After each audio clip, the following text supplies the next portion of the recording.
Please rise, ladies and gentlemen. The 16th Sangguniang Panlalawigan is now convened for its 53rd regular session. The Honorable Vice Governor Adeline M. Angeles presiding. The 53rd regular session of the Sangguniang Panlalawigan is now called to order. Requesting the Honorable Gentleman, representative of the PCL, Honorable Jose Neril Manggol, to kindly lead the opening prayer, to be followed by the national anthem. Sumunod po tayong tumahimik at dami ng presensya ng Panginoon sa Ama, Anak ng Espiritu Santo. Amen. Dear God, as we go through another phase of our legislative work, always guide our intellects and our hearts. Make us both receptive and sensitive to the political ideas and opinions of our fellow board members. Remind us of the reality that although we are diverse in our views and our advocacies, we are one and united towards pursuing lasting progress and prosperity for the Philippines. That we all strive to ensure the welfare of our citizenry for whom we have committed to serve. Dear God, instill in us always, in our thoughts, in our deeds, the sense of responsibility to the Filipino people. Enlighten us always that we may perform our duties with transparency, industry, and integrity.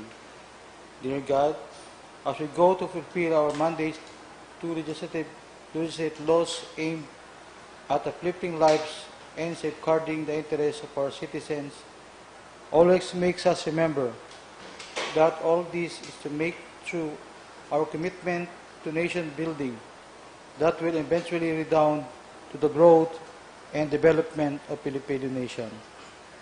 All this we pray. Thank you, our Almighty Father. Amen. In the Father, the Son, the Holy Spirit. Amen. Bayang magiliw, pero sa silangatan, alaw ng puso, sa bibig mo'y buhay.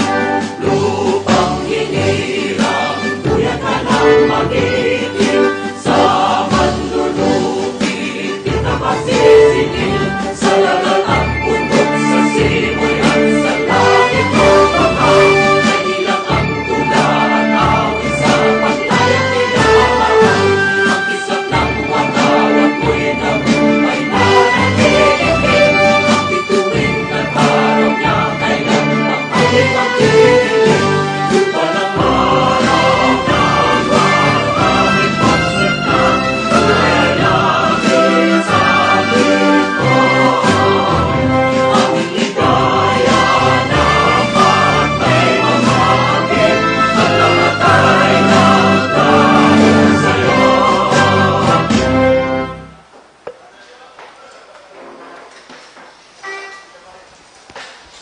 Our SP Secretary, Honorable Mark Julius P. Caballes, Honorable Aurelio J. Leva III, Honorable Antonio L. Mangkukang III, Honorable Bernardine Opis Mercado, Honorable Melgabal R. Encabo, Honorable Mercedes Arihano, Honorable Danilo R. Red, Honorable Ismael D. Pilim, Honorable Jose Neril L. Manggol, Honorable Baldomero L. Limpiada, Honorable Lauren A. Rosales. Present. Madam Presiding Officer, with the 11 members of the board present, we have the necessary quorum for this afternoon session. the Chair then declares the presence of quorum. Recognizing the gentleman from Boac, our floor leader, Honorable Jojo Leva. Thank you very much, Madam Presiding Officer. Madam Presiding Officer, for the reading and adoption of the minutes of the previous session, I move that we dispense with the reading of the minutes of the previous session dated September 1, 2023, and consider the same as having been read without prejudice to the corrections to be made by the members of the board. I so move. Noting that it is coming from the chairman of the Committee on Rules, the reading of the minutes of our September 1, 2023 session is now dispensed with. We can proceed directly to the correction. Inviting members of the board who have some corrections with the minutes. Since no member of the board manifested any correction, Madam Presiding Officer, may I move for the adoption of the minutes of the 52nd regular session of the 16th Sangguniang Panlalawigan dated September 1, 2023. I so move. Any second to the motion? Duly seconded. Any objection? The chair hears none. The motion is approved. The minutes of the September 1, 2023 session of the Sangguniang Panlalawigan is now approved. Madam Presiding Officer, for matters arising from the minutes, inviting members of the board, we have some matters arising from the previously adopted minutes. Any matters arising from the floor? We now go to the approval amendment of agenda. We don't have any privileged speech to today's session as well as question hour. For the messages and correspondence with from the governor, we have 3 items. We don't have any communications and petition. We have no municipal ordinances for review of the board. We don't have any proposed ordinance. We have 3 items for proposed resolution plus another proposed resolution to be introduced by Honorable Neril Manggol entitled Resolution Reverting the Total Amount of 115,000 from Capital Outlay Furnitures and Pictures account to Capital and Outlay Office Equipment account for the purchase of air conditioning units for the Office of the Ex-Officio Members SP Legislative. For the committee reports, we have 3 committee reports plus additional 1 committee report from the Committee of Science and Technology chaired by the Honorable Ismael D. Pilim. For the calendar of business, we don't have any unfinished business. We have 1 item for business for the day. We don't have any unassigned business. For proposed ordinance and resolution for third and final reading, we have 1 item. Madam Presiding Officer, may I move for the approval of today's agenda as amended? I so move. Thank you. Yes, Honorable Leva. I reiterate my motion to adopt today's agenda as amended. There's a motion from the Chair of the Committee on Rules for the adoption of an amended agenda. Any objection? The Chair hears none. The amended agenda is now approved. Proceed, Honorable Leva. Thank you very much, Madam Presiding Officer. We now go to the committee reports.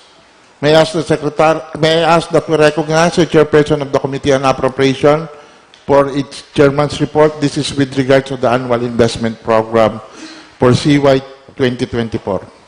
The Chairman of the Committee on Appropriation is recognized, Honorable Caballes. Madam Presiding Officer, this representation as the Chairperson of the Committee on Appropriation is hereby rendering the Committee Chairman's report wherein the annual investment program for CY 2024 has been previously referred to the Committee of the Whole led by the Committee on Appropriations for possible inclusions of other PPAs. And after that meeting with the PPDO and other concerned departments, it was again referred back to the PDC, wherein the proposed PPAs from the SP Committee of the Whole was adopted in toto by the PDC Executive Committee and is now being referred back to the SP of the Whole and certified as urgent for the immediate passing of the said annual investment program for CY 2024 as amended.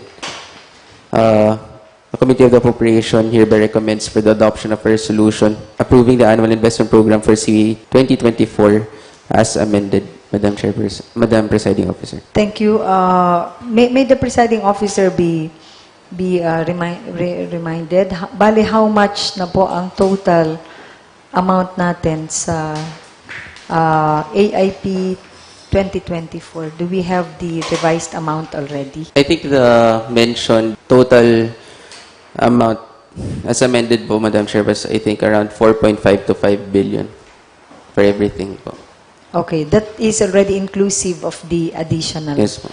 items. Thank you, Honorable Caballes. Yes, Honorable Limpiada. Thank you, Madam Chair, and good afternoon. May tanong lang ho ako. I want to ask this question to the Chairman of the Appropriation Committee.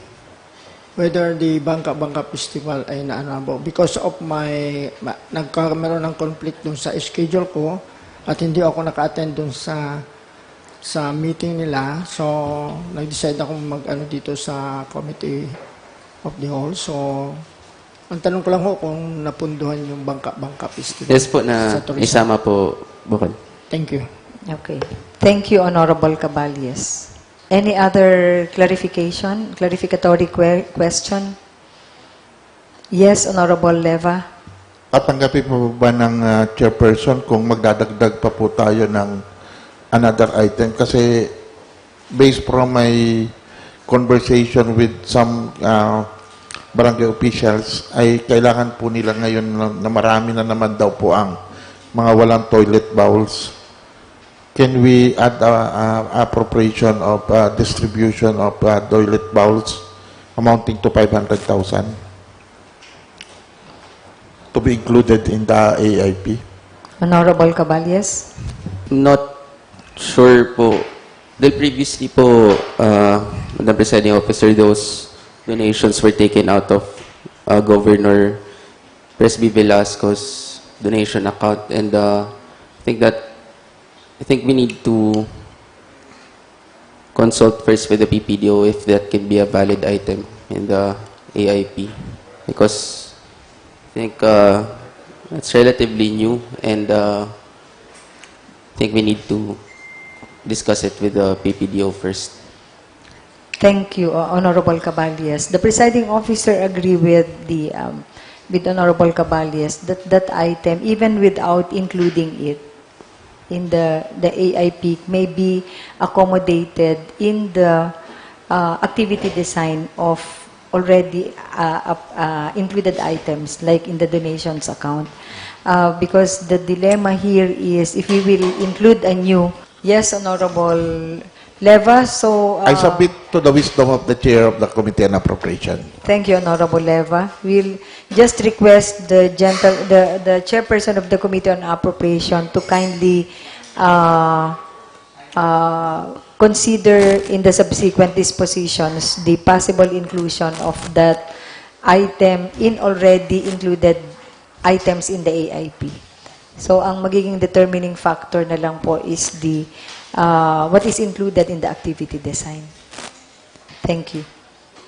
Yes, Honorable Caballes. There is a pending motion from the chair of the Committee on Appropriation for the approval of the 2020-2024 annual investment program plan of the province of Marinduque. There is a pending motion for the adoption of the committee report. Any objection? The chair hears none. The committee report as rendered by Honorable Caballes is now approved. The next committee to report is the Committee on Environmental Protection and Human Ecology. May I ask that chairperson be recognized? But before that, any manifestation from Honorable Caballes for its inclusion in the business for the day? The presiding officer, I move that the proposed resolution forming as an offshoot of the committee report be moved to or transferred to business for the day. Thank you. Let it be Thank you po. part of the approved or adopted committee report. The corresponding resolution is now transferred to business for the day. Yes, Honorable Leva. We now go to the committee report of the Committee on Environmental Protection and Human Ecology to be rendered by each chairperson, the Honorable Mangkukang. Thank Yes, you. Honorable Mangkukang. Maraming salamat po, Binibining Tagapangulo. Formal po nating iminumungkahi na matackle of discuss ito under business for the day, this proposed resolution, number 2023-375, and favorably endorsed by the Committee on Environmental Protection. I so move, Madam Chair. There's pending, but before the resolution for it to be tackled, any motion to adopt the committee report? Madam Chair, this representation formally moves for the adoption of this committee report. There is a motion from the chair of the Committee on Environment for the adoption of the committee report, favorably recommending the approval of proposed resolution number 2023-375. Any objection? The chair hears none. The committee report is hereby adopted, and as manifested, the corresponding resolution to be included in the business for the day. Yes, Honorable Leva. We now go to the committee report of the Committee on Good Governance. to be being chaired by the Honorable Mark Julius P. Caballes. Honorable Caballas is recognized. The presiding officer, this representation would like to move for the adoption of a resolution recommending, this representation would like to move for the adoption or a resolution congratulating and commending Honorable Lord Alan J. Velasco, Congressman, Lone District of Marinduque, for being cited as the top performing Congressman rank 1 in Mimaropa region in the Pulso ng Bayan conducted by Hypothesis Philippines last June 18 to July 8, 2023 with a rating of 95.7% as authored by Honorable Aurelio J. Leve III. Madam Presiding Officer. So, on behalf of the committee, the chairman is moving for the adoption of the committee report, favorably endorsing proposed resolution number 2023-376 for approval. Any objection from the floor? The chair hears none. The committee report is now adopted and the proposed resolution will be included in the business for the day. Madam Presiding Officer, another resolution of the Committee on Good Governance is, the committee report of the Committee on Good Governance is that committee favorably recommends adoption of proposed resolution number 2023-377, a resolution congratulating and commending Honorable Presbytery J. Velasco Jr., Governor of the Province of Marinduque, for being cited as the top performing Governor rank 1 in the Mimaropa region in the Pulso ng Bayan, conducted by Hypothesis Philippines last July 8 to 22, 2023 with a rating of 93.3% as authored by Honorable Aurelio J. Leve III, Madam Presiding Officer. Okay, so any formal motion for the adoption of the committee report and recommendation? Madam Presiding Officer, this representation would like to move for the adoption of said committee report and that the said proposed resolution be transferred to business for the day. Any objection to the motion of the reporting committee chair? The chair hears none. The committee report is now adopted and proposed resolution number 2023-377 is now being considered in the business for the day. Additional committee report? Wala na? Madam Presiding Officer, may this representation be recognized for in behalf of the Presiding Officer to report the Committee of the Whole Report number 223-2023. Proceed, Honorable Leva. Thank you. Office of the Sangguniang Panlalawigan, Committee Report number 223, Series of 2023 of the Committee of the Whole, on the subject, revised manual of procedure on the operationalization of the HPFS 2030 for the province of Marinduque. Letter from Ms. Cynthia U. Lozano, Chief Technical Service Division and in charge of office, Penro, in response to the letter for inventory of islands and islets within the territorial jurisdiction of Penro, Marinduque, and privilege of speech of the Honorable Aurelio J. Leve III regarding the various reactions was referred the above-mentioned subject matter is now ready to submit its findings recommendations to the Sangguniang Panlalawigan that were adduced from the hearing conducted on August 29, 2023 with representatives from DNR, the PPDO, the Provincial Assessor, the Municipal Assessor of component municipalities, and the OIC Provincial Tourism Officer as resource persons.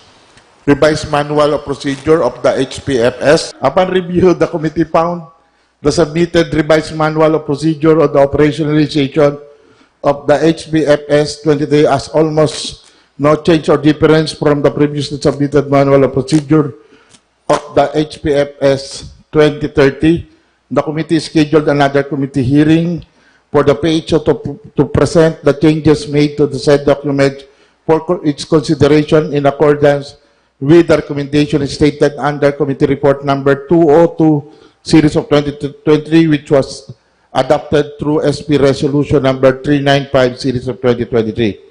Therefore, the committee recommends to defer the discussion of the subject matter and schedule another committee hearing for the PHO for them to present the submitted revised Manual of Procedures of the HPFS 2030 in accordance with the previously approved resolution. On the inventory of island and islets, chronological order of events, the SP was in receipt of a letter from the governor requesting for an authority to apply for forest land use agreement for tourism purposes or PLAGT over all islets within the jurisdiction of the province of Marinduque. The Committee of the Whole, led by the Committee on Public Works and Infrastructure, Land Use, and Urban Planning and Development, to which was referred to the letter, held a committee hearing for its deliberation. Hence, the adoption of Committee Report number 80-2023 by virtue of SP Resolution number 395, Series of 2023. The committee, through the said committee report, recommended that that the SP shall communicate with the PENRO for the inventory of island islets in accordance its classification according to existing laws, rules, and regulation, including its technical description, and recommends to the PGM which of these island or islets can be covered by PLAGT application. Hence, the letter of Mr. James Solas, SP Secretary, addressed to Ms. Imelda M. Diaz, OIC, PENRO.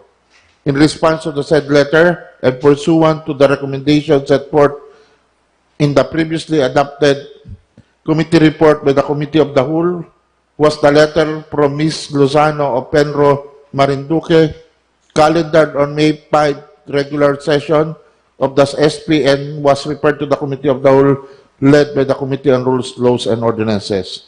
Findings: according to the letter of Ms. Lozano, there are 19 island and islets which in the province, 6 are categorized as islands and 13 are considered islets. 2 of the islands and islets are classified as alienable and disposable land, 5 are classified as timberland, while 6 are a combination thereof. There are 6 islets which are still unclassified, not included in the existing land classification status approved by the NAMRIA pursuant to Section 3, DAW 2004, Series -59. Only areas classified as forest land or timberland are suitable for application for PLAGT and are not otherwise classified as protected area or covered by an existing permit. The Elephant Island in Buena Vista is covered by an existing tenure under PLAGT number 01-2006 in the name of Gold Barrel Social Club Resort Capital Incorporated. The non-Tangko Islets in Mogpog is formerly covered by a batting establishment lease agreement or BELA number 006 in the name of Carmencita O. Reyes. The Hakupan Island in Santa Cruz is covered by a pending application in the name of Butilao Tourism Cooperative.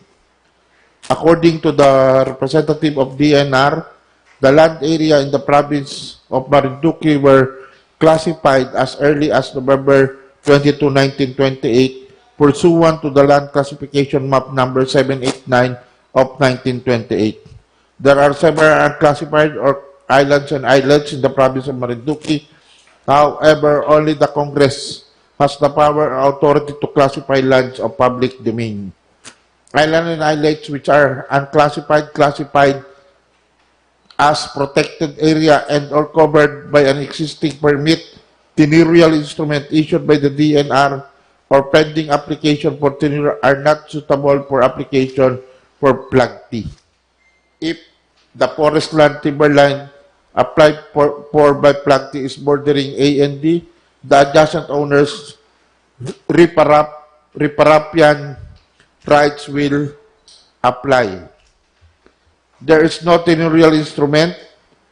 The administration over an island is under the jurisdiction of the DNR unless otherwise there is an application for PLAGT or PLAGT by an LGU that will be given an exclusive use over the island, considering the interest and their ability to preserve and protect the same. Private individual or corporation can apply for the same subject to the submission of several requirements to the DNR. The Hakupan Island in Santa Cruz is covered by an existing application for PLAGT, which still lacks some of the requirements, so the application has not been officially accepted by the DNR. The Elephant Island in the Buena Vista is covered by an existing tenure under Flag T, and the Natangco Island in Mogpog is covered by Bella number 006 in the name of Governor Carmencita O. Reyes. However, validity is subject to confirmation whether it has expired or not. Salumagi Island is a combination. There is a portion of the island which is classified as timberland and a portion that is alienable and disposable. It is located in Suhat, Torrijos, according to the document submitted by the DNR. However, there is an existing title covering the portion of the island based on the documents presented by the provincial assessor with address at Masagisi, Santa Cruz. The issue regarding jurisdiction of Salumagi Island between the municipality of Santa Cruz and Torrijos will not be tackled, since the hearing was called only for process of application for Flag T and not for making a decision for a boundary dispute. The committee will base the recommendation on the request of the governor and on the location, which shall be based on the documents presented.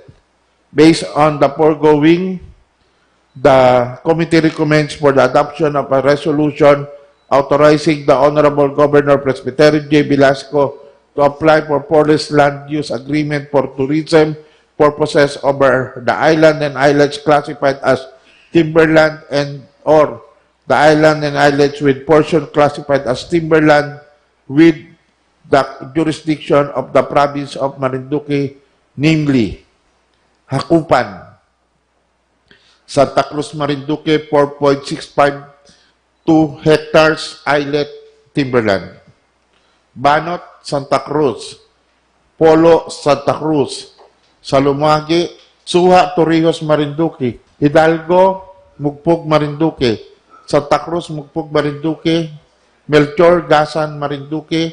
Gaspar, Pingan, Gasan. Baltasar, Pingan, Gasan. Privileged speech of Honorable Leva regarding the Sinaculo Committee on Tourism and Development. There are positive and negative reactions from social media as some citizens of the province, particularly from the municipality of Boac, regarding the Sinaculo 2023 that was held last Holy Week. Director Danilo Mandia and Mr. Jerry Tolosa should be invited for a dialogue to clarify everything.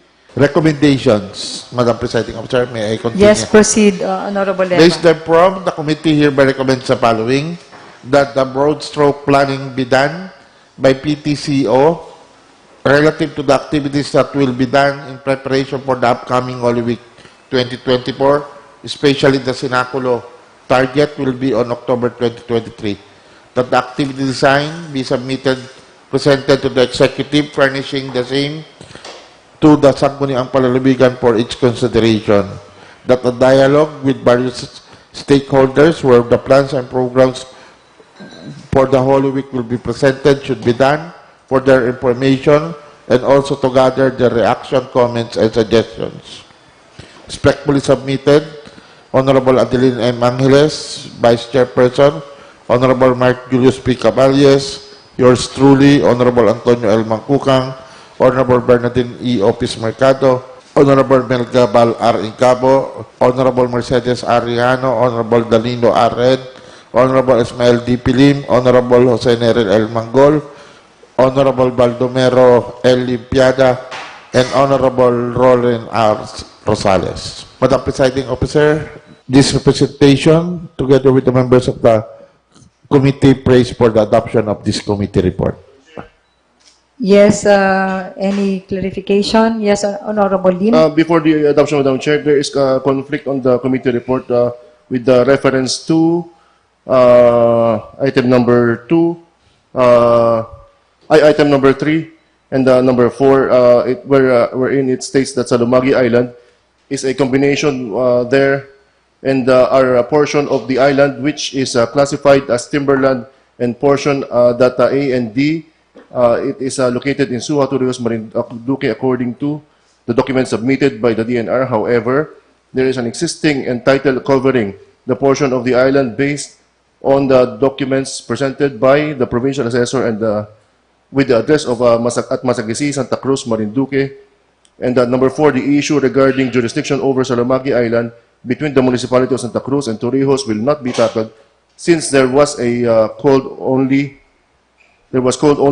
for the purpose of the hearing was called only for the purpose of the application of flag T and not for making a decision or for a boundary dispute. The committee will base its recommendation on the request of the governor and the location of which shall be based on the documents presented. There is the tabulation wherein it states that the address is Torrijos, Marinduque. However, Madam Chair, on item number 4, it was stressed that the committee will the issue regarding the island between the municipality will not be tackled, and that the committee will base its recommendation on the request of the governor, and that the location of which shall be based on the documents presented. And during the hearing, Madam Chair, there was a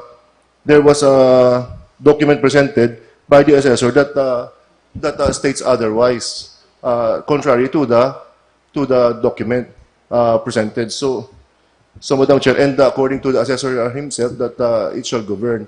And so this, Madam Chair, is the conflict. Any comment from the reporting committee chair with regard to the manifestation by Honorable Lim? Would it be amenable to the gentleman if we will copycat the second sentence of item number 3 in the location, so that it will read, it is located in Suha, Torrijos, according to the documents submitted by the DNR. However, there is an existing title covering the portion of the island based on the documents presented by the provincial assessor with address at Masagisi, Santa Cruz. And a response from Honorable Lim? Madam Chair, is that if and when the province of Marinduque was granted the flag T application, what will the address? What will be the address that will be reflected therein? So let's settle first the response of Honorable Leva. If you are amenable na ang ilagay dito sa Salomagi address is yung nakalagay doon sa Item number 3. sa item number Number 3, three. that it will reflect that according to DNR, it is in Suha, but there is the Existing title covering. existing title with address in Masagisi. Masagisi. So we are not deciding as of the moment that will be the effect of that. So this is just for the purpose of action to be taken by DENR. So, and are you amenable to that muna? I wonder if it's allowable, Madam Chair, that I ask. And we are still in the process of application pa lang. Whether kung ano ang ilalagay nilang location, pag rinant nila sa atin, it is not for us to decide, but they. But with regard to the final disposition, if there is a dispute that will be brought to us, that will be the time that we will decide. And doon naman sila magfa-follow. But as of now, the reporting committee chair is inquiring if your concern will be resolved, na gusto natin ay ma-reflect yung parehong information for guidance of DENR also. Ang purpose lang naman ng paglalagay dito ng location is for them to be guided kung ano yung ating ina-applyan, kung saan siya nakalocate.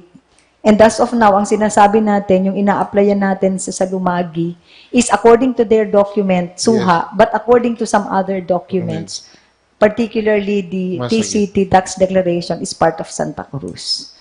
And not only that, Madam Chair, there is also an ordinance, Madam Chair, by Santa Cruz, which stands to date, Madam Chair, way back in 2010.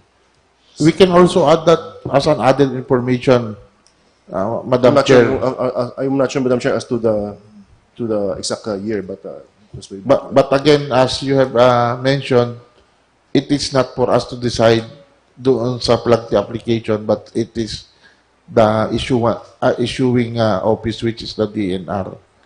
But in order to be consistent with the context or the text of item number 3, I am proposing that the second sentence be copied and be placed in the column under location so that it will manifest the information that we gathered, that according to DNR, it is listed as Suha Santa Cruz, but according to the title covering we will also include the tax declaration.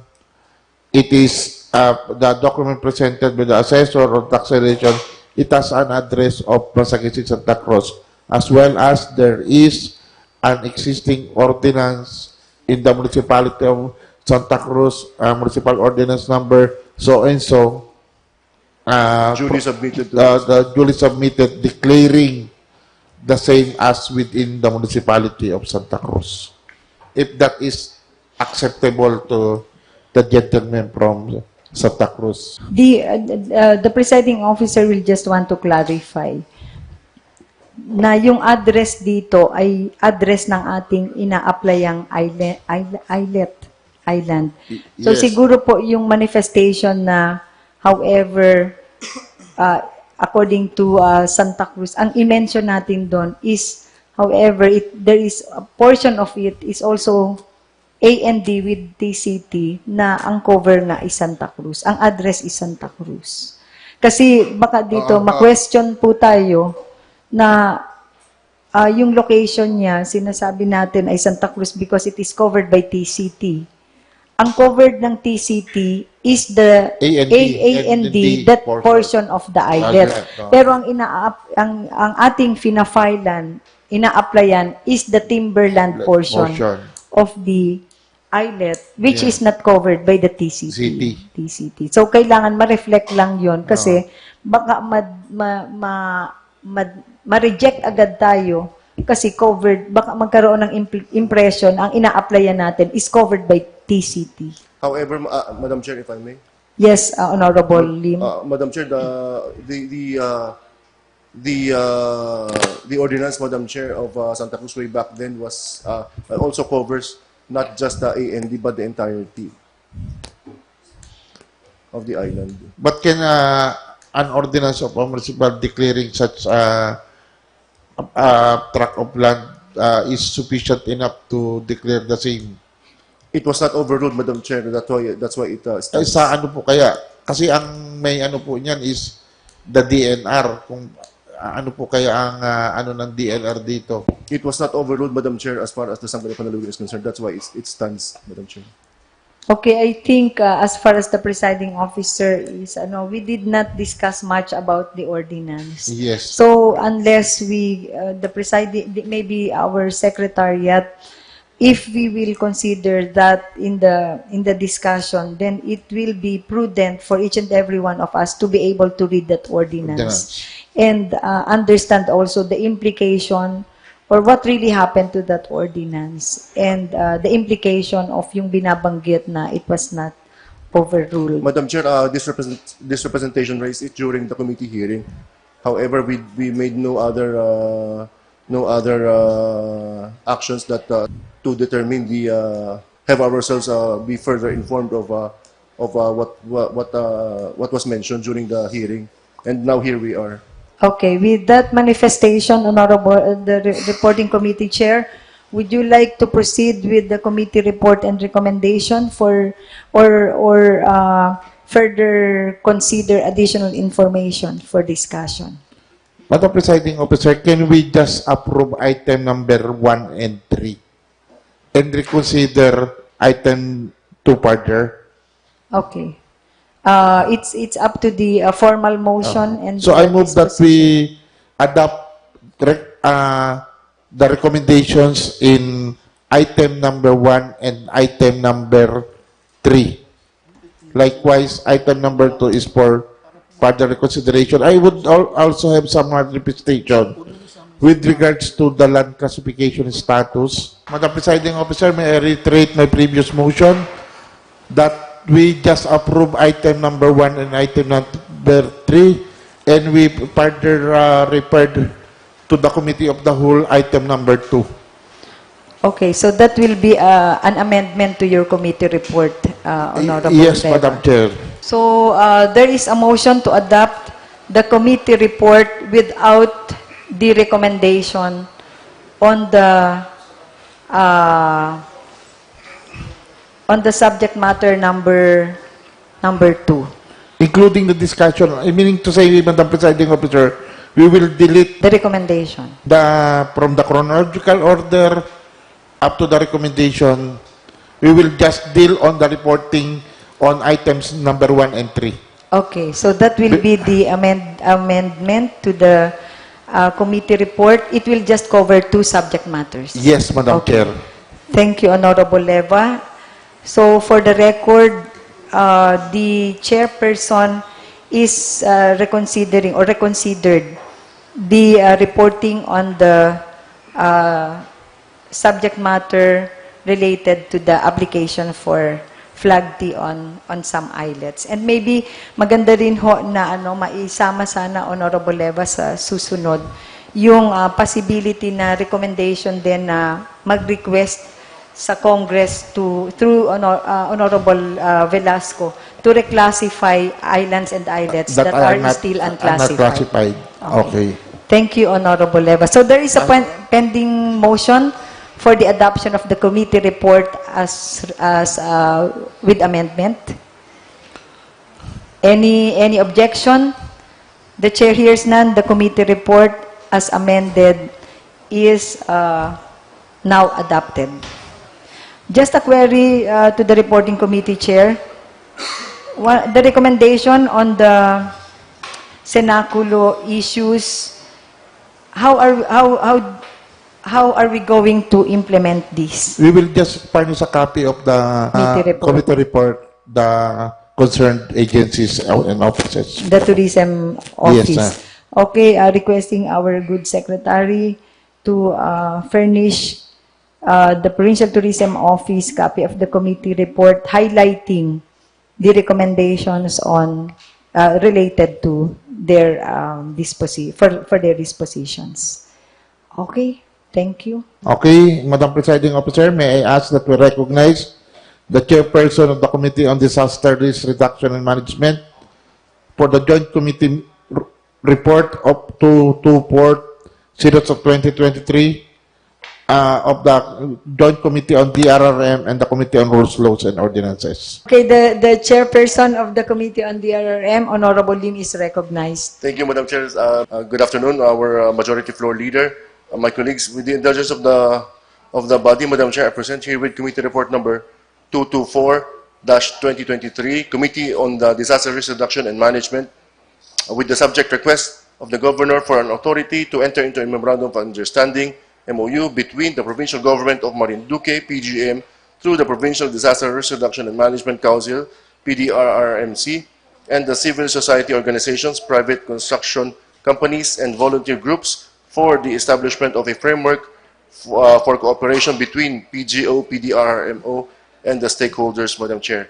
And the recommendation is that based on the foregoing, the committee hereby recommends to adopt a resolution authorizing the Honorable Governor, President J. Velasco Jr. to enter into a Memorandum of Understanding MOU between the Provincial Government of Marinduque, PGM, through the Provincial Disaster Risk Reduction Management Council, PDRMC, and the civil society organizations, private construction companies, and volunteer groups for the establishment of a framework for cooperation between the PGO, PDRMO, and the stakeholders, Madam Chair.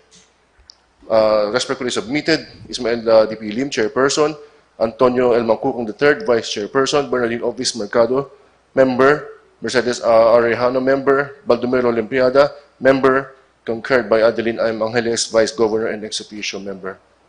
With that, Madam Chair, I submit Committee Report number 224-2023, Madam Chair. And moving for its adoption. Is there any objection? The chair hears none. Thus, the committee report is now adopted. Thank you, Madam Chair. And moving further, that the recommended resolution, proposed resolution, be included in the business of the day, Madam Chair. I so move. And also for the proposed resolution favorably being recommended by the committee as adopted is now will now be considered in the business for the day. Thank you, Madam Chair. Thank you, Honorable Lim. Other committee reports? Madam Presiding Officer, may I ask that we recognize the chairperson of the Committee on Science and Technology for its committee report. Again, Honorable Lim. Thank you, Madam Chair. Madam Chair, I present herewith Committee Report number 225-2023, Committee on Science, Information, and Communication Technology with the subject, Proposed Resolution number 2023-135, entitled A Resolution Requesting Smart Telecommunications to Favorably Consider Putting Up Additional Cell Sites in the Province of Marinduque, particularly in the area of Barangay Sayao and Bintakay, both in the municipality of Mogpog, to widen and enhance the cellular and data communication and other services being provided by the company to the people of Marinduque. This, Madam Chair, is an offshoot of the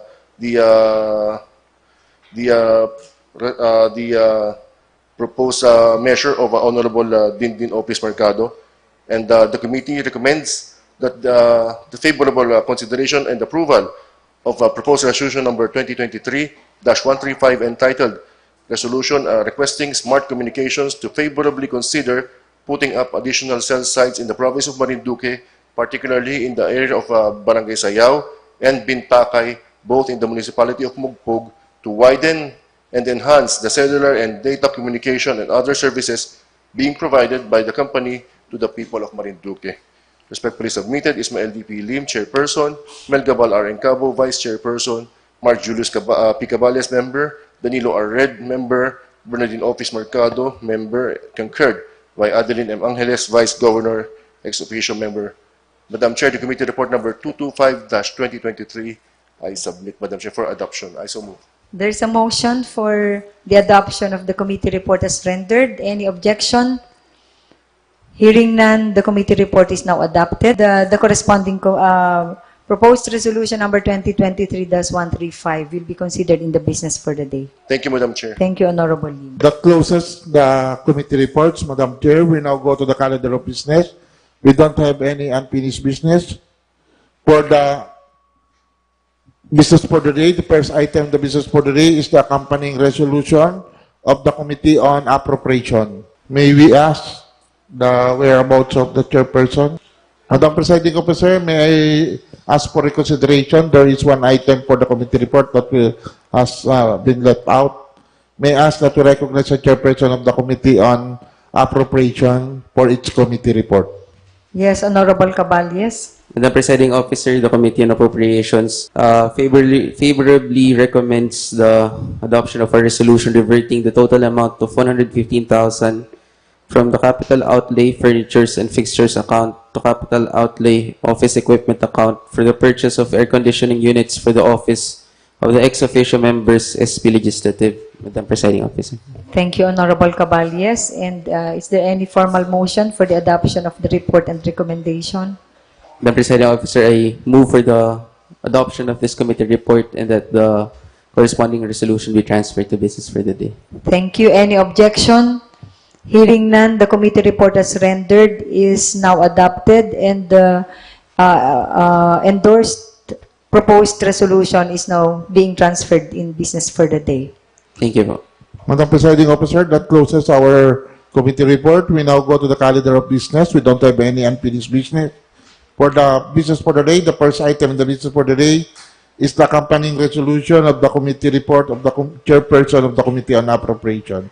This is with regard to the annual investment program. Yes, recognizing the chair, Honorable Caballes. Madam Presiding Officer, I move for the adoption of a resolution approving the annual investment program for CY 2024 as amended. There is a motion duly seconded for the adoption of a resolution approving the 2024 annual investment program of the province of Marinduque. Any objection? The chair hears none. The motion is approved. The 2024 Annual Investment Program of the Province of Marinduque is now approved. Madam Presiding Officer, may I ask to recognize the Chairperson of the Committee on Environmental Protection and Human Ecology for the accompanying resolution of each committee report. The Honorable Chairperson, Honorable Mangkukang, is recognized. Madam Chair, this representation formally moves for the adoption of a resolution entitled A Resolution of Appreciation to the members of the Technical Working Group whose expertise contributed in the crafting and review of policies and guidelines in support to the Environmental Code of the Province of Marinduque. I so move, Madam Chair. Is there any second? Duly seconded. Any objection? The chair hears none. The motion is approved. Proposed resolution number 2023-375, resolution of appreciation to the members of the Technical Working Group whose expertise contributed in the crafting and formulation of the proposed Environmental Code of the Province of Marinduque is now approved. Madam Presiding Officer, may I ask that we recognize the Chairperson of the Committee on Good Governance for the resolution accompanying each committee report. Yes, Honorable Caballes is recognized. The presiding officer, this presentation formally moves for the adoption of two resolutions. Proposed resolution number 2023-376, a resolution congratulating and commending Honorable Lord Alan J. Q. Velasco, Congressman, Lone District of Marinduque, for being cited as a top-performing congressman rank 1 in the Mimaropa region in the Pulso ng Bayan conducted by Hypothesis Philippines last June 18 to July 8, 2023 with a rating of 95.7, is authored by Honorable Aurelio J. Leva III, and proposed resolution number 2023-377, a resolution congratulating and commending Honorable Presbyter J. Velasco Jr., Governor of the Province of Marinduque, for being cited as a top-performing governor rank 1 in the Mimaropa region in the Pulso ng Bayan conducted by Hypothesis Philippines last July 8 to 22, 2023 with a rating of 93.3%, authored by Honorable Aurelio J. Leva III. Thank you, Honorable Caballes. Any objection to the motion? Any second to the motion? Duly seconded. Any objection? The chair hears none. Thus, the motion is approved. To propose the resolutions, two resolutions, number 2023-376 and 2023-377, congratulating Honorable Congressman Lord Alan Quinto Velasco and Honorable Governor Presbytero Velasco for both declared rank 1 as performing congressman and governor respectively is now approved. Madam Presiding Officer, may I ask that to recognize the Chairperson of the Committee on PDRRM for the accompanying resolution of each committee report. The chairperson of the Committee on DRRM, Honorable Lim, is recognized. Thank you, Madam Chair. With the indulgence of the body, I move, Madam Chair, that we pass a resolution authorizing Honorable Governor Presbyter J. Velasco Jr. to enter into a Memorandum of Understanding MOU between the Provincial Government of Marinduque, PGM, through the Provincial Disaster Risk Reduction and Management Council, PDRMC, and the civil society organizations, private construction companies, and volunteer groups for the establishment of a framework for cooperation between PGO, the PDRMO, and the stakeholders. Madam Chair, I so move. Any second to the motion? Duly seconded. Any objection? The chair hears none. The motion is approved.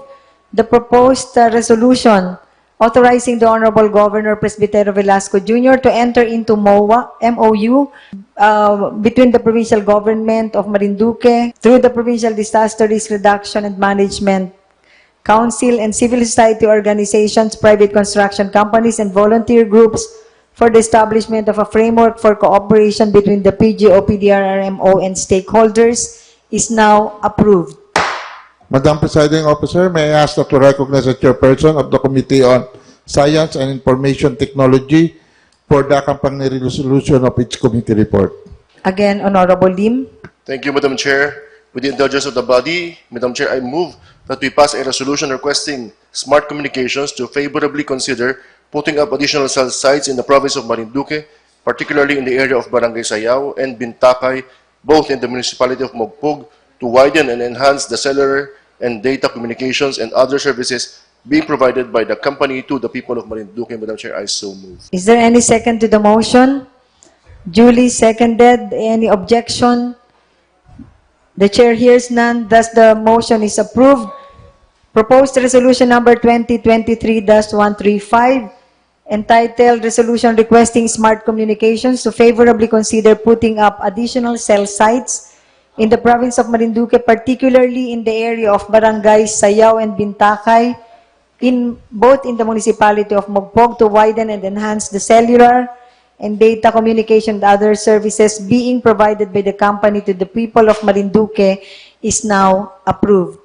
Thank you, Madam Chair. Thank you, Honorable Lim. Madam Presiding Officer, the next item in the business for the day is another is the accompanying resolution of the Committee on Appropriation. Again, Honorable Caballes. Madam Presiding Officer, this representation moves for the adoption of a resolution reverting the total amount of 115,000 pesos from capital outlay furnitures and fixtures account to capital outlay office equipment account for the purchase of air conditioning units for the office of the ex-officio members SP Legislative. Is there any second to the motion? Duly seconded by Honorable Limpiada, Honorable Manggol, Honorable Buchi Rosales. Any objection? The chair hears none. The motion is approved. The resolution of reversion from capital outlay furnitures and fixtures account to capital outlay office equipment account in the Sangguniang Panlalawigan for the purchase of aircon is now approved. Madam Presiding Officer, may I ask that the Secretary to please read item proposed ordinance number 16-51, the title only. Proposed ordinance number 16-51, an ordinance institutionalizing the granting of salary increase 3 months prior to compulsory retirement and salary step increment for completion of a postgraduate degree to all provincial government health workers pursuant to Republic Act number 7305, otherwise known as the Magna Carta of Public Health Workers, and providing funds in the implementation therefore, authored by Honorable Aurelio J. Leba III, Chairperson of the Committee on Human Resource, Labor, and Employment. Madam Presiding Officer, may this representation be recognized for the sponsorship of the said measure. Proceed, Honorable Leva. Madam Presiding Officer, as I have already explained last session during the committee report, this proposed ordinance has something to do with the public health workers who have been retiring or will be retiring. There is a provision in the Magna Carta for public health workers that they are given one salary increase 3 months prior to the compulsory retirement. And while there is a salary step increment of 1 step higher for a completion of a postgraduate degree to all public health workers. And this is also pursuant to Republic Act 7305. And because of that, we intend to institutionalize the said policy by enacting a resolution. And for this reason, we propose the enactment of proposed ordinance number 16-51. On that note, may I move opening of the period of debate and interpellation. The period of debate and interpellation is now open. Any discussion from the floor? Since nobody wants to debate with me, I close the period of interpellation.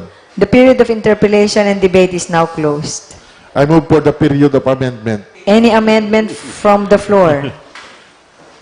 We missed you, Honorable Mercy Rejano. Any proposed amendment to the proposed ordinance? I move that we close the period of amendment. The period of amendment is now closed. Madam Presiding Officer, on that note, may I move that we approve on second reading an ordinance entitled an ordinance institutionalizing the granting of salary increase 3 months prior to compulsory retirement and salary step increment for completion of a postgraduate degree to all provincial government health workers pursuant to Republic Act 7305, otherwise known as the Magna Carta of Public Health Workers, and providing funds in the implementation thereof, authored and sponsored by this representation and co-sponsored by the members of the Committee on Human Resource, Labor and Employment. Any second to the motion of the author and the sponsoring committee chair? Duly seconded. Any object by Honorable Mercy Rehano and Honorable Dindin Opis Mercado. Any objection? The chair hears none. The motion is approved. Proposed ordinance number 16-51 is now approved on second reading. And considering that the same was approved without an amendment, I move that this be considered in the third and final reading in today's session. The particular subject matter, there being no further amendments introduced previously, is now open for third and final reading. Okay, Madam Chair, we don't have any unassigned business. For the proposed ordinance and resolution for third and final reading, may I ask the Secretary to read the entirety of proposed ordinance number 16-45. Proposed ordinance number 16-45, an ordinance establishing guidelines for the grant of monetary incentives to provincial representatives who excelled in the academic, athletic, sports, and culture and the arts competition in the regional, national, and international levels, appropriating funds therefore and for other related purposes, repealing for the purpose Provincial Ordinance number 20, Series 1999, as amended by Provincial Ordinance number 89, Series of 2010, or the monetary awards to provincial athletes, authored by Honorable Danilo Arred, Chairperson of the Committee on Education, Culture, and the Arts, co-authored by Honorable Lorena Rosales, Chairperson of the Committee on Youth and Sports, sponsored by Honorable Aurelio J. Leva III, Chairperson of the Committee on Rules, Laws, and Ordinances, co-sponsored by Honorable Mark Julius P. Caballas, Honorable Ismael D. Pilim, Honorable Antonio L. Mangkukang III, Honorable Bernardine Opis Mercado, Honorable Jose Neril L. Manggol, and Honorable Baldomero L. Limpiada. Be it ordained by the 16th Sangguniang Panlalawigan of Marinduque and Sesyon assembled that Article 1, General Provisions and Definition of Terms, Section 1, Short Title, this ordinance shall be known as the Athletics, Sports, and Academic Monetary Incentives Ordinance of 2023 of the Province of Marinduque. Section 2, Declaration of Policy pursuant to its mandate of promoting education and sports development in the province.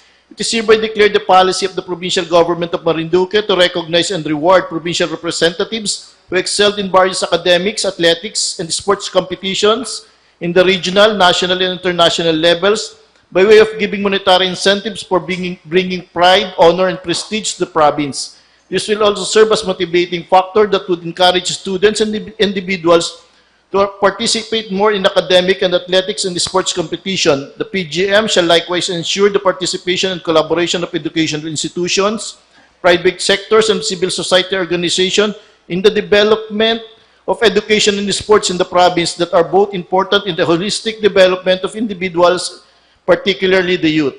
Section 3, Rationale and Objective, the monetary awards being granted to students, individual, and groups who excelled in various academics, athletics, and sports competitions pursuant to Provincial Ordinance number 89, Series 2010, is minimal considering the prevailing economic condition, particularly the increasing cost of commodities, transportation, and other pecuniary needs of the province's representatives to the competitions beyond the provincial level.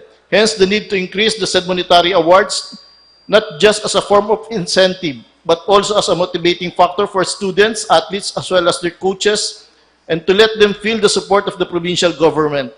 Section 4, Scope. This ordinance shall cover all students enrolled in elementary, secondary, and tertiary level in all public and private schools within the province of Marinduque, provided that only competitions organized by the Department of Education, Commission on Higher Education, and other government institutions shall be entitled to incentive herein granted. Section 5, Authority. This ordinance is enacted pursuant to Section 16 of the Local Government of 1991, which authorizes the local government unit to exercise powers that will promote and the general welfare of its inhabitants. Section 6, definition of terms. As used in this ordinance, the following terms or phrases shall pertain to: Number 1, academic competition pertaining to a competition or contest in academics such as but not limited to mathematics, science, Filipino, English, or social studies for some prize, honors, or advantage. Athletic competition refers to a competition that involves a collection of sports such as running, jumping, and throwing. It is a competitive sport that requires physical strength, speed, and agility that is often associated with track and field, sprinting, long jump, and shot put. Number 3, coach or trainer, one who is responsible for training, advising, and guiding students on sports, athletics, and academic matters. Number 4, culture and arts competition refers to competition involving expression of arts and culture which include theater, literature, painting, sculpture, poetry, music, dance, architecture, storytelling, festivals, spirituality, and rituals. Number 5, monetary incentive. It is a reward in financial form given to students, individuals, or team who shows exemplary performance in academic, athletics, and sports competitions. Number 6, provincial representative refers to a student, individual, or team who represents the province of Marinduque in regional, national, or international competition in the academic and sports, athletic, and culture and the arts. Number 7, sports competition refers to a competition which involves physical activity and is governed by a set of rules requiring skill, strategy, and physical exertion. It can be individual or team-based, which includes basketball, football, tennis, or soccer, or among others. Article 2, Awards and Incentives Management Board, or AIMB. Section 7, Creation. There is hereby created an Awards and Incentive Management Board composed of the following: Chairperson, Provincial Youth and Development Officer. Vice Chairperson is the school's division superintendent or his duly authorized representative. Members, the Chairperson of the SP Committee on Education, Culture, and the Arts. Chairperson of the SP Committee on Youth and Sports. Representative from the Marinduque State College. Representative from Private School Association. Representative from Civil Society Organization, the Provincial Budget Officer, the Provincial Treasurer, and the Provincial Accountant. Section 8, Functions. The AIMB shall be responsible for the formulation of implementing rules and regulations, policies, and guidelines for the effective and implementation of this ordinance as may be deemed necessary. Article 4, Monetary Incentives for Athletics and Sports Competition. Section 9, Monetary Incentives. Cash incentives for individuals or team who excelled in athletics and sports competition and the respective coach or trainer shall be the following. For individual competition, regional level, champion or gold medalist, 10,000 for the winner, coach or trainer, 2,000. First runner-up, silver medalist, 5,000, and 1,000 for the coach or trainer. Second runner-up or bronze medalist, 3,000 for the winner, and 600 pesos for the coach or trainer. For the national level, champion or gold medalist, the 30,000. For the coach and trainer, 6,000. First runner-up or silver medalist, 15,000. For the coach and trainer, 3,000. For a second runner-up or bronze medalist, 10,000. For the coach and trainer, 2,000. For international level, champion or gold medalist, 50,000. And for the coach and trainer, 10,000. First runner-up, silver medalist, 30,000. For the coach and trainer, 6,000. Second runner-up or bronze medalist, 20,000. For the coach and trainer, 4,000. Team or group competition, 2 to 4 members, regional. Champion or gold medalist, 30,000. For the coach, 6,000. First runner-up, silver medalist, 20,000. For the coach, 4,000. Second runner-up or bronze, 15,000. For the coach or trainer, 3,000. National level, champion or gold medalist, 50,000. For the coach, 10,000. First runner-up, 30,000. For the coach, 6,000. Second runner-up, 20,000. For the coach, 4,000. For international level, champion, 70,000. For the coach, 14,000. First runner-up, 50,000. For the coach, 10,000. Second runner-up, 30,000 for the coach, 6,000. Team or group competition for 5 or more members for the regional level. Champion, 70,000 for the coach, 14,000. First runner-up, 50,000 for the coach, 10,000. Second runner-up, 30,000 for the coach, 6,000. National level, champion, 100,000 for the coach, 20,000. First runner-up, 80,000 for the coach, 16,000. Second runner-up, 50,000 for the coach, 10,000. International level, champion, 150,000 for the coach, 30,000. First runner-up, 120,000 for the coach, 24,000. Second runner-up, 100,000 for the coach, 20,000. Article 4, monetary incentives for the academic and cultural arts competition. Section 10, monetary incentives. Cash incentives for individual or team who excelled in academic competitions and their respective coach or trainer shall be the following. Individual competition, regional level, champion, 5,000, coach or trainer, 1,000. First runner-up, 4,000, coach or trainer, 800. Second runner-up, 3,000, coach or trainer, 600. On the national level, champion, 10,000 for the winner and 2,000 for the coach or trainer. First runner-up, 6,000 and 1,200 for the coach or trainer. Second runner-up, 4,000 and 800 for the coach or trainer. International level, champion, 20,000 for the winner, 4,000 for the coach or trainer. First runner-up, 10,000, 2,000 for the coach or trainer. Second runner-up, 5,000 for the winner and 1,000 for the coach or trainer.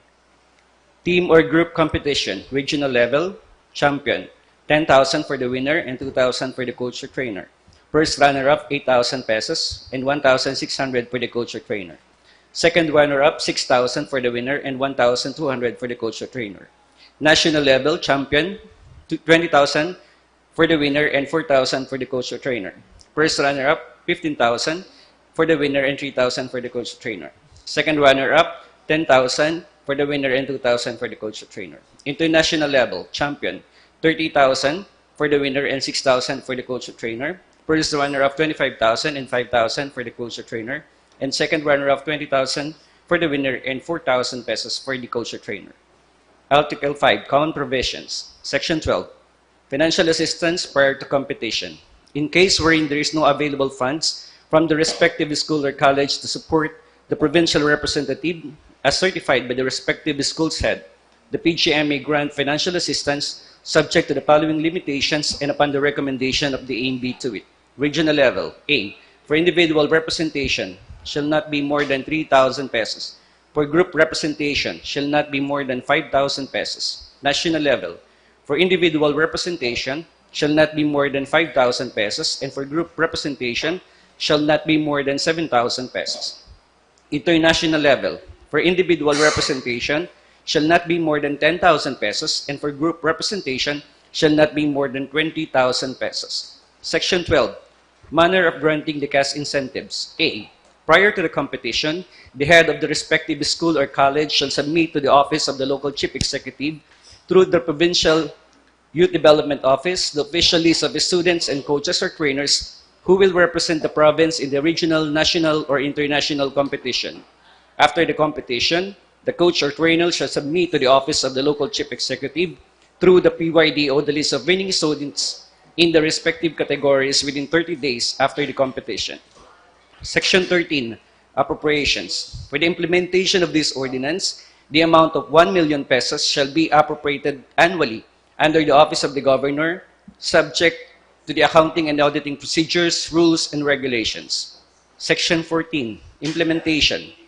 The Provincial Youth and Sports Development Office, or the PYDO, shall be primarily responsible for the implementation of this ordinance. As such, they shall coordinate with the Provincial Budget Officer, Provincial Accountant, and Provincial Treasurer to ensure the immediate processing and granting of the monetary incentives herein being provided. Article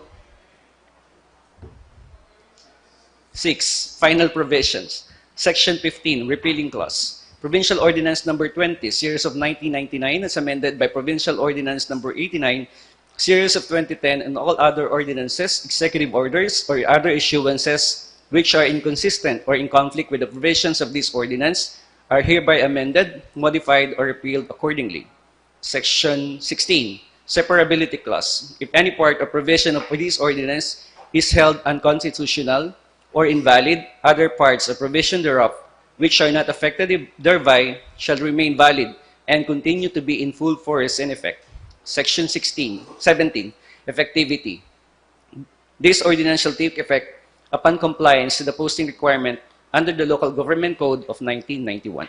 Madam Presiding Officer, since this is for third and final reading and pending the amendment to our internal rules of procedure, I move that we do the voting through nominal voting. Requesting our secretary to kindly facilitate. Honorable Mark Julius P. Caballes, I vote yes. Honorable Aurelio J. Leva III, Vote yes. Honorable Antonio L. Mongkukan III, Yes. Honorable Bernardine Opis Mercado, Honorable Melga Balaren Cabo, Po. Yes po. Honorable Mercedes Sarihano, Honorable Danilo R. Red, Yes. Honorable Ismael D. Pilim, Yes. Honorable Jose Neril L. Banggol, Yes. Honorable Baldomero L. Limpiada, Yes. Honorable Lorena Rosales. Madam Presiding Officer, the result of the votation, 10 voted in favor of the motion, no one objected, and nobody abstained. With 10 members of the august body voting favorably to the approval of proposed ordinance number 16-45 on third and final reading, the chair then declares the ordinance establishing guidelines for the grant of monetary incentives to provincial representatives who excelled in the academic, athletic, sports, and culture and arts competition in the regional, national, and international levels, appropriating funds therefore, and for other related purposes, repealing for the purpose Provincial Ordinance Number 20, Series of 1999, as amended by Provincial Ordinance Number 89, Series of 2010, or the monetary awards to provincial athletes, authored by co-authored by Honorable Danilo R. Red and Honorable Loren R. Rosales, sponsored by Honorable Aurelio Leva III, and co-sponsored by Honorable Mark Julius Caballes, Honorable Ismael D. Pilim, Honorable Antonio Mangkukang III, Honorable Bernardine Opis Mercado, Honorable Neril Manggol, and Honorable Baldomero Limpiada, approved on third and final reading. Madam Presiding Officer, the next item in our approval for third and final reading is proposed ordinance 16-45, and may I ask that the Secretariat read the entirety of the said proposed ordinance. Proposed ordinance number 16-51. An ordinance is institutionalizing the grant of salary increase 3 months prior to compulsory retirement and salary step increment for completion of a postgraduate degree to all provincial government health workers pursuant to Republic Act number 7305, otherwise known as the Magna Carta of Public Health Workers, and providing funds in the implementation therefore. Authored by Honorable Aurelio J. Leva III. Authored and sponsored by Aurelio J. Leva III, Chairperson of the Committee on Human Resource, Labor and Employment, and co-sponsored by its members. Be enacted by the Sangguniang Panlalawigan session assembled that, Section 1, short title, this ordinance shall be known as the Provincial Government Health Workers Compulsory Retirement Salary Increase and Postgraduate Step Increment Ordinance of 2023 of the Province of Marinduque.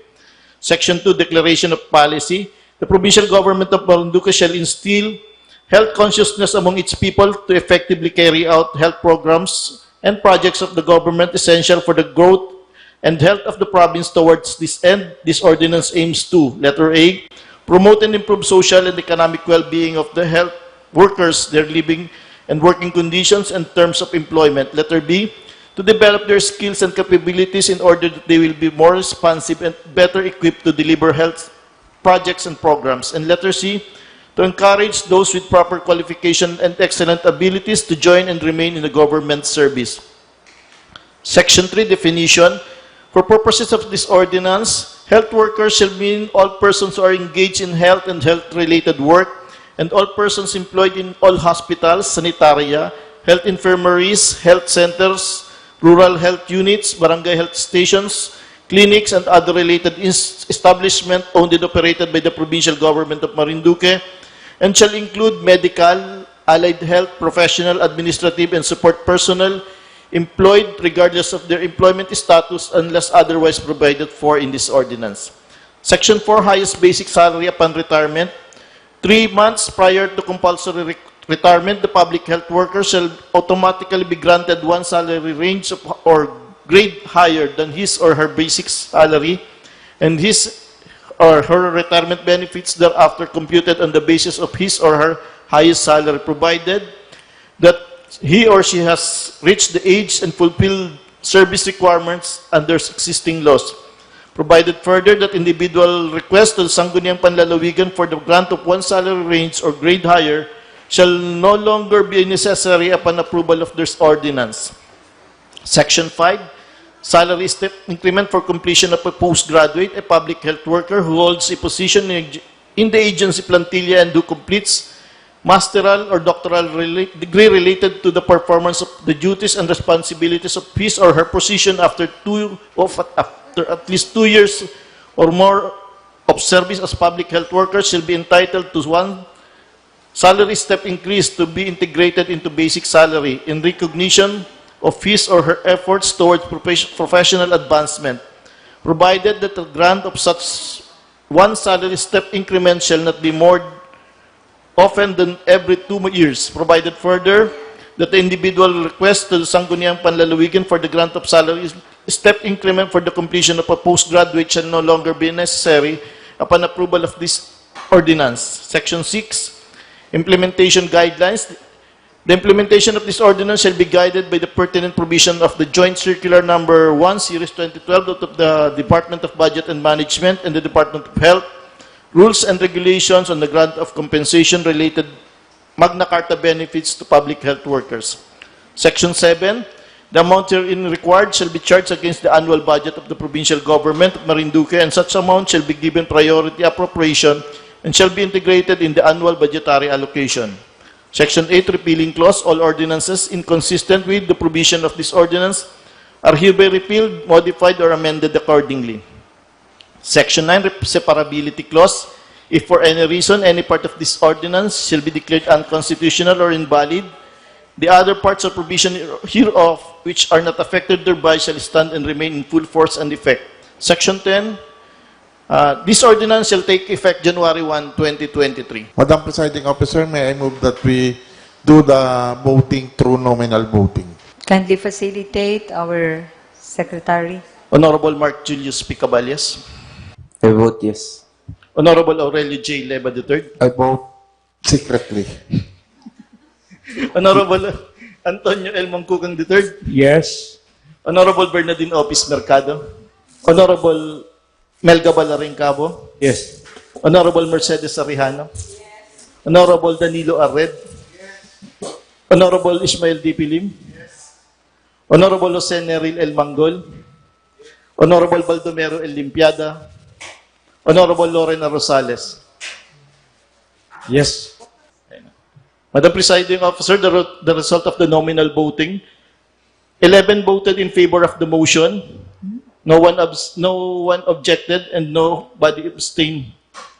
With 11 members of the board voting favorably, the chair declares proposed ordinance number 16-51, an ordinance institutionalizing the granting of salary increase 3 months prior to compulsory retirement and salary step increment for completion of a postgraduate degree to all provincial government health workers pursuant to Republic Act number 7305, otherwise known as the Magna Carta of Public Health Workers, and providing funds therefore in the implementation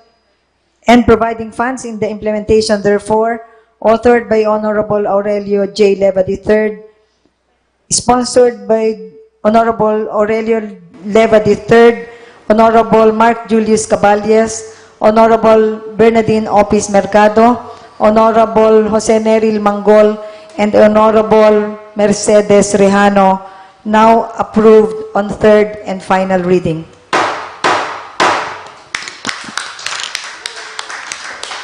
Madam Presiding Officer, that closes our proposed ordinance for third and final reading. If there is no other matters to discuss with, I move to adjourn. The session adjourned, and our next session will be on Friday, next Friday, September 15 at 1 o'clock.